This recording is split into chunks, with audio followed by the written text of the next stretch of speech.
ये क्या? एक मीठा सा सरप्राइज। ये लो। देखो देखो। आप हाथ हटाएंगे तो देखो ना। ओके।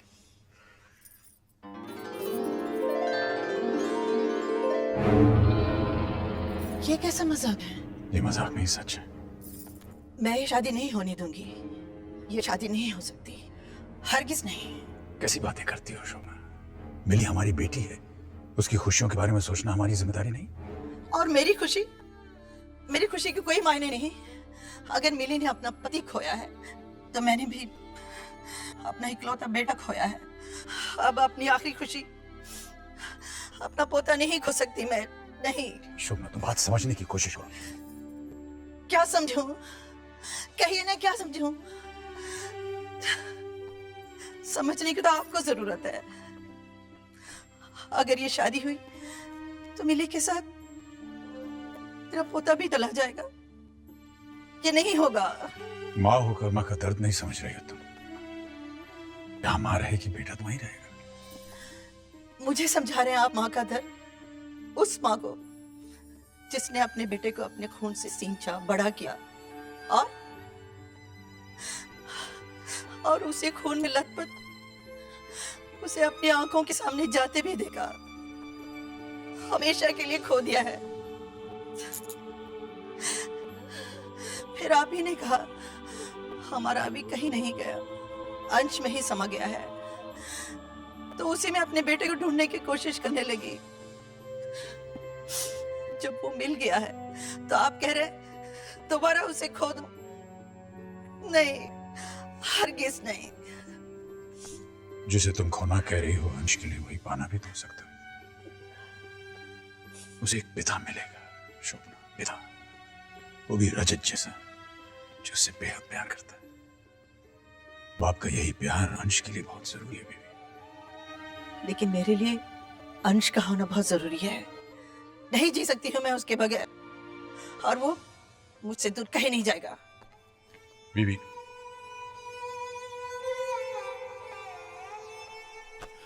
बेड़ा गर्क, काश ये खबर सुनने से पहले ये धरती फट जाती और मैं इसमें समा जाता।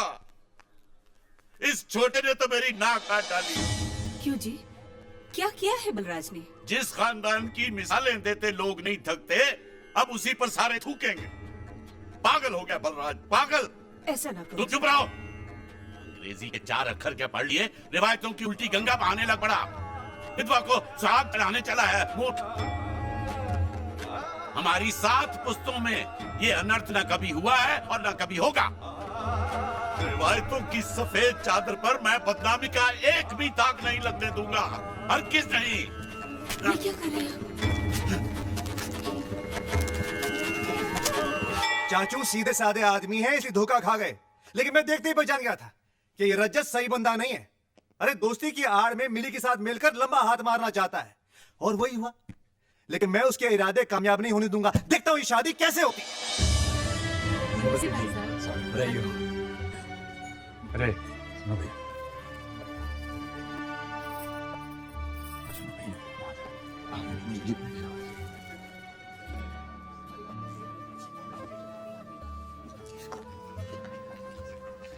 शुक्रिया। अरे बहुत बहुत शुक्रिया। ऐसा मत कहिए भाई साहब। वर वधु को मंडप में ले आइए यजमान, शुभ मुहूर्त आरंभ हो चुका है। कह रहे मैं भी आता हूँ।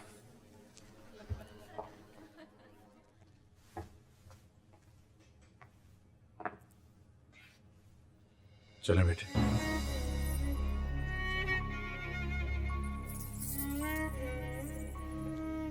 क्या बात है? हाँ?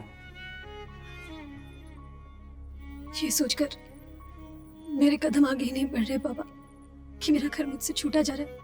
मैं अपने पापा को छोड़कर। बेटियों को तो माँ बाप का घर छोड़कर जाना ही पड़ता है, संसार का नियम ही है बेटा।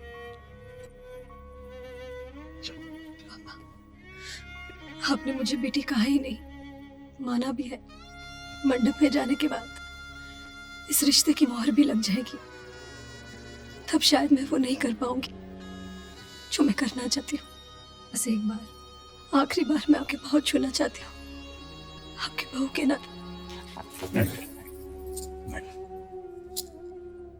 बेटियां पाँव नहीं छूती। चल।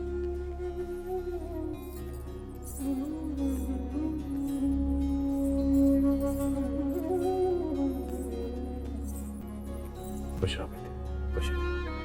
मैं तो इसे तुम्हारे पास नीचे ला रहा था। ये कहने से मैं खुद को नहीं रोक पा रहा कि लोग तो मैंने बहुत देखे हैं, लेकिन ऐसा आदमी नहीं देखा जो अपनी खुशियों को कम और दूसरों के गमों को ज्यादा महत्व दे, जो एक रिश्ता जोड़ने के लिए अपने तमाम रिश्ते तोड़ने को तैयार हो जाए। आशीर्वाद दीजिए कि मैं आप जैसा बन सकूं, आपकी बेटी को सब कुछ दूं जिसकी वो हकदार है।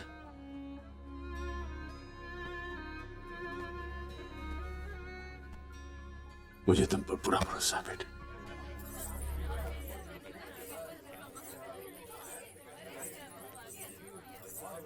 आजा बेटा आजा। बंद करो ये तमाशा, ये शादी नहीं होगी। बड़े भैया, मत कहो मुझे बड़े भैया, तू मेरा भाई हो ही नहीं सकता।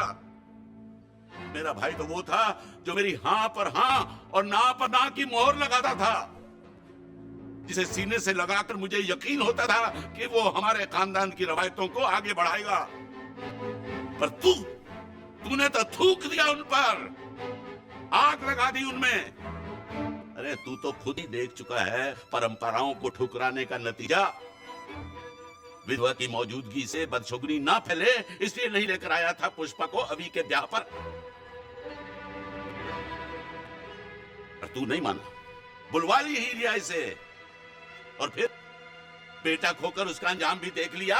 अब आप किसी का मुंह बंद नहीं कर सकते हैं चाचू। अपनी घर की बहू को गैर मर्द को सौंपते हुए आपकी आत्मा ने आपको बिल्कुल धिकारा नहीं? शर्म नहीं आई आपको? इनकी आत्मा मर चुकी है भूषी, तभी तो बेटा खोकर अधमरी हो चुकी मेरी बहन से अब ये पोता छीनकर उसे बिल्कुल ही मार डालना चाहते हैं।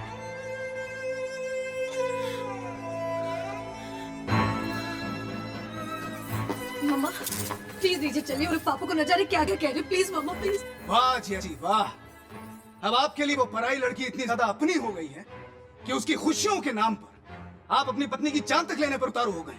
भगवान से डर छोटे, भगवान से डर। विधवा के दूजे ब्याह की बात सोचना भी पाप है, अनर्थ है, अधर्म है।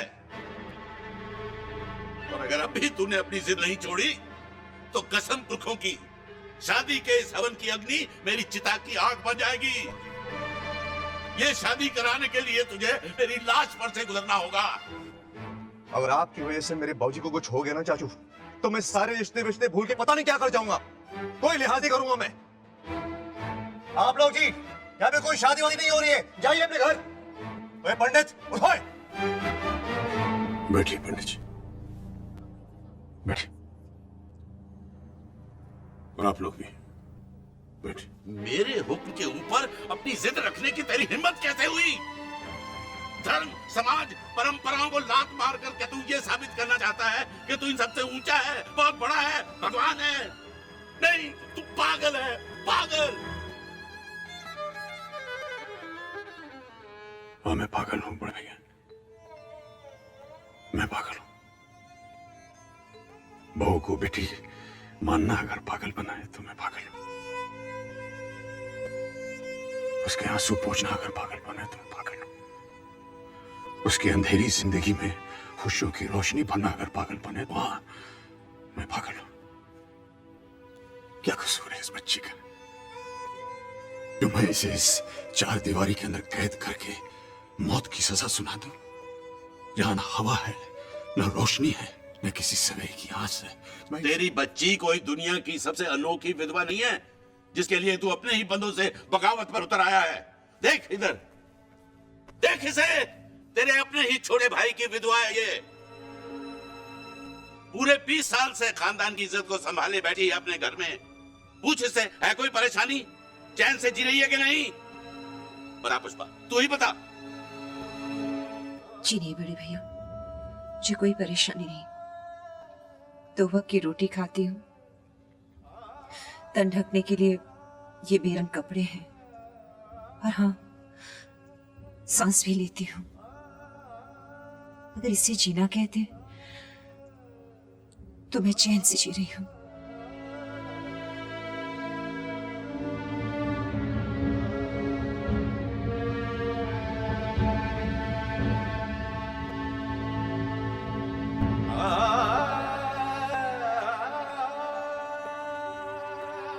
मुझे माफ कर दो पुष्पा। उस वक्त मैं चूक गया। विरोध करने के लिए मैं हिम्मत नहीं जुटा पाया, लेकिन आज मुझे कोई नहीं रोक सकता। न धर्म, न समाज, न रवायत, कोई नहीं। और कौन सा धर्म, कौन सा समाज, कौन सी रवायत? वो जो पति के मरने के बाद एक जीती जागती औरत को जिंदा लाश बना देती है, या वो जो उससे उसके जीने का हक ही छीन लेती है? लोग कहते हैं कि सती की प्रथा जो है वो बंद हो गई है। कहां बंद हुई है? वो तो आज भी जीवित है। पति की चिता पे ना सही, लेकिन परंपराओं की चिता पर आज भी न जाने कितनी औरतें पल पल सती हो रही हैं, दिल दिल के मर रही हैं। इस पुष्पा की तरह सिर्फ सांसें ले रही हैं। लेकिन मैं अपनी बेटी को सिर्फ सांसें लेने के लिए जिंदा नहीं रखूंगा। मैं उसे जिंदगी का वो आईना दूंगा जिसमें वो अपना एक नया चेहरा देख सके, जिसमें रंग हो, नूर हो, खुशियां हो। बड़े भाई साहब, बड़ी विनम्रता के साथ मैं आपसे कुछ कहना चाहूंगा। क्या ये ठीक है कि परंपराएं बनाने वाला इंसान ही परंपराओं की बलि चढ़ता रहे? परंपराएं जिए, इंसान मरता रहे। परंपराएं बड़ी, जिंदगी कुछ भी नहीं। बड़े भाई साहब, आपको परंपराएं निभाना तो याद रहे,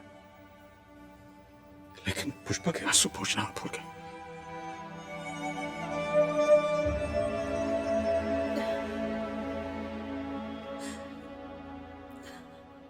और एक सवाल मैं तुमसे भी पूछना चाहूंगा बीवी। ये जो लड़की तुम्हारे बगल में खड़ी है, ये तुम्हारी बहू ना होकर अगर तुम्हारी बेटी होती, और वो जिसे हमने खो दिया है वो तुम्हारा बेटा ना होकर तुम्हारा दामाद होता, तो क्या तब भी तुम अपनी बेटी के उजड़े हुए घर को बसता हुआ देखकर इसी तरह विरोध करती? उसके सूने माथे पर एक नई बिंदिया चमकते हुए देखकर एतराज करती? उसके बेटी के सर पर एक बाप के ममता के हाथों को नकार देती तुम? क्या करती तुम बेबी? मुझे माफ कर दीजिए। मैं स्वार्थी बन गई थी, खुदगर्ज बन गई थी। सच तो ये है, आप मिली के पिता बन गए, लेकिन मैं ना इसकी मां बन सकी, ना आपकी पत्नी। आज जब इस तूफान में आपको सबसे ज्यादा जरूरत मेरी थी, मैंने आपको अकेला छोड़ दिया। भगवान भी मुझे माफ नहीं करेगा। यजमान, राहु काल आरंभ होने वाला है, जल्दी कीजिए। अरे नहीं पंडित जी, राहु काल तो तभी आकर चला गया जब मेरे जैसे पागल को अक्ल आ गई। छोटे, मुझे माफ कर दे। नहीं भाई भैया, नहीं, मत कह मुझे बड़े भैया, मैं इस लायक नहीं हूं। नहीं, मैं बड़ा नहीं, बड़ा तो तू है। आज तुझी से सीखा, जिंदगी बड़ी, परंपरा छोटी। परंपराओं की लकीरें जब धुंधली पड़ जाती हैं, तो नई लकीरें खींचने से परहेज नहीं करना चाहिए।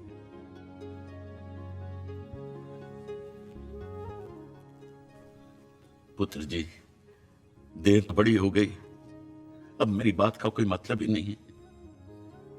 पर बड़े भैया समझ के मुझे माफ कर देना। ऐसा मत कहिए बड़े भैया। चलो आओ भाई। छोटे, बच्ची को मंडप में ले चलो।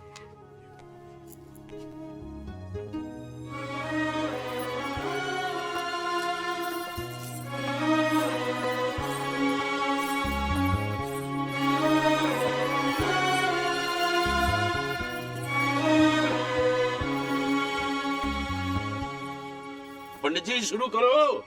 ओम सहस्र शीर्षः पूर्वकः सहस्राक्षः सहस्रपादः स भूमिगुं तस्त्रत्वा तत्तिष्ठत शशांगुलम। कन्यादान के लिए कन्या के माता पिता को बुलाइए। वही भाई साहब।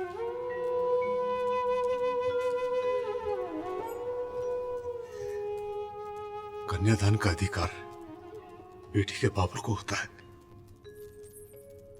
और वो बाबुल मैं नहीं, आप हैं। ऐसा मत कहिए भाई साहब।